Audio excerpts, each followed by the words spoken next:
warahmatullahi wabarakatuh dan selamat pagi.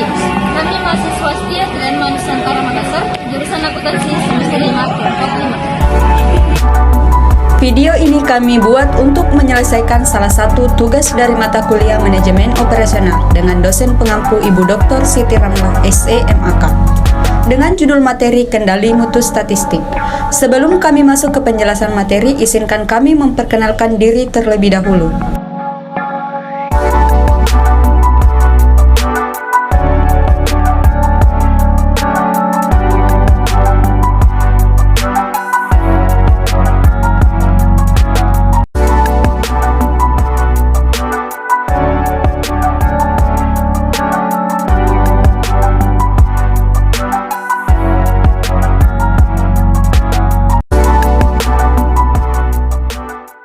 Baiklah, kami akan memulai pemaparan dari materi kami. Saya mewakili kelompok 5 akan mempresentasikan tentang pengertian kendali mutu statistik. Secara umum, pengertian kendali mutu statistik atau statistical quality control adalah sejumlah teknik yang berbeda yang didesain untuk mengevaluasi kualitas dari segi kesesuaian. Statistical quality control adalah alat bantu manajemen untuk menjamin kualitas. Pengujian statistik diperlukan untuk menyelesaikan masalah. Dan dalam statistical quality control, teknik-teknik tersebut diaplikasikan guna memeriksa dan menguji data untuk menentukan standar dan mengecek kesesuaian produk untuk mencapai operasi manufaktur yang maksimum dan biasanya menghasilkan biaya yang kualitas yang lebih rendah dan menaikkan tingkat posisi kompetitif. Baik, saya akan melanjutkan pemaparan materi dari teman saya, yaitu bagian B, tujuan dan manfaat pengendalian mutu statistik. Di sini saya akan menjelaskan apa sih tujuan dari pengendalian mutu statistik. Menurut Montgomery dalam bukunya tahun 2009, tujuan utama dari pengendalian kualitas statistik adalah mengurangi keragaman yang sistematik dalam karakteristik utama suatu produk. Adapun tujuan lain dari pengendalian mutu statistik adalah antara lain yang pertama yaitu memperoleh jaminan kualitas dapat dilakukan dengan rencana sampel penerimaan. Yang kedua, menjaga konsisten kualitas dengan melaksanakan diagram kendali atau control chart. Diagram kendali ini adalah sebuah grafik yang memberikan informasi tentang sebuah proses, apakah proses ini mengalami kondisi yang terkendali ataupun tidak. Dengan penerapan pengendalian kualitas statistikal, perusahaan akan mendapat manfaat atau keuntungan antara lain. Yang pertama, untuk mempertinggi kualitas atau mengurangi biaya, dan yang kedua, menjaga kualitas lebih uniform. Yang ketiga, penggunaan alat produksi lebih efisien. Yang keempat, mengurangi reward dan pembuangan. Yang kelima, inspeksi yang lebih baik. Keenam, memperbaiki hubungan antara produsen dengan konsumen. Dan yang terakhir, spesifikasi lebih baik. Seperti apa sih diagram kendali itu? Nah, diagram kendali atau yang biasa disebut dengan grafik pengendali adalah teknik pengendalian proses pada jalur yang digunakan secara luas untuk memahami apakah proses bisnis yang digunakan berjalan dalam kondisi yang terkontrol atau tidak.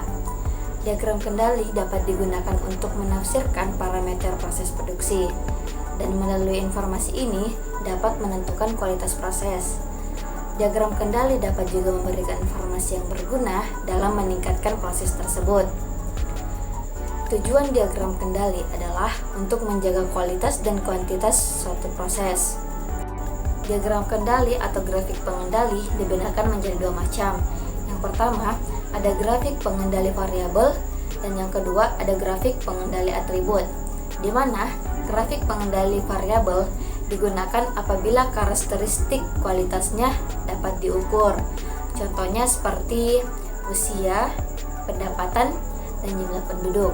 Sementara grafik pengendali atribut digunakan apabila karakteristik kualitas yang digunakan hanya bersifat cacat atau tidak cacat. Contohnya seperti tingkat kesuburan tanah dan kadar mineral dalam tanah. D. Pengendalian kualitas proses. Pengendalian kualitas proses dan produk dapat dibagi dua golongan menurut jenis datanya, yaitu data variabel dan data atribut. Data variabel lebih banyak memberikan informasi dibandingkan data atribut.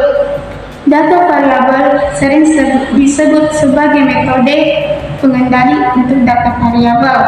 Metode ini digunakan untuk menggambarkan variansi atau penyimpanan yang terjadi pada kecenderungan yang mengusap dan penyebaran observasi. Namun demikian, data variabel tidak dapat digunakan untuk mengetahui karakteristik kualitas seperti banyaknya kesalahan atau presentasi kesalahan suatu proses. Data variabel dapat menunjukkan seberapa jauh penyimpanan dari standar proses, sementara data atribut tidak dapat menunjukkan informasi tersebut karena data atribut hanya digunakan apabila ada pengukuran yang tidak memungkinkan untuk dilakukan, misalnya goresan, cacat, warna, ada bagian hilang, dan lain sebagainya. Keberhasilan dalam pengendalian proses statistik sangat dipengaruhi oleh 3 aspek penting dalam mengadakan perbaikan proses, yakni yang pertama, aspek manajemen yang meliputi dukungan, pelatihan, kerja tim, dan lain sebagainya. Dan yang kedua, aspek sumber daya manusia, seperti penolakan terhadap perbaikan, konflik antara operator dengan komputer. Dan yang ketiga, aspek operasional seperti alat-alat pengendalian proses, statistik, prioritas proses, prosedur tindakan kolektif, dan sebagainya. Alasan utama mengadakan pengendalian proses statistik adalah untuk dapat mencapai kepuasan pelanggan. Selanjutnya, pengendalian kualitas juga dapat dilakukan pada produk yang dihasilkan, atau dikenal dengan acceptance sampling.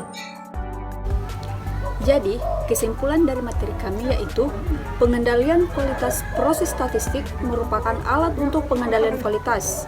Peta pengendalian kualitas atau yang disebut dengan control card dalam pengendalian kualitas proses statistik dapat membantu manajer operasional untuk membedakan penyebab kesalahan, baik kesalahan umum ataupun kesalahan khusus. Min card dan range card digunakan untuk pengendalian kualitas proses statistik data variabel. Sedangkan P-card dan C-card untuk data atribut. Indeks kemampuan proses atau CPK dan kemampuan proses atau CP merupakan cara untuk menilai kemampuan proses yang ada tersebut masih memenuhi spesifikasi pelanggan atau tidak. Analisis kemampuan proses tersebut hanya digunakan untuk pengendalian kualitas proses statistik data variabel yang menggunakan distribusi normal. Demikian pemaparan dari materi kami, semoga apa yang kami sampaikan dapat bermanfaat bagi kita semua. Jika ada kekurangan mohon dimaafkan, cukup sekian dan terima kasih. Wassalamualaikum warahmatullahi wabarakatuh.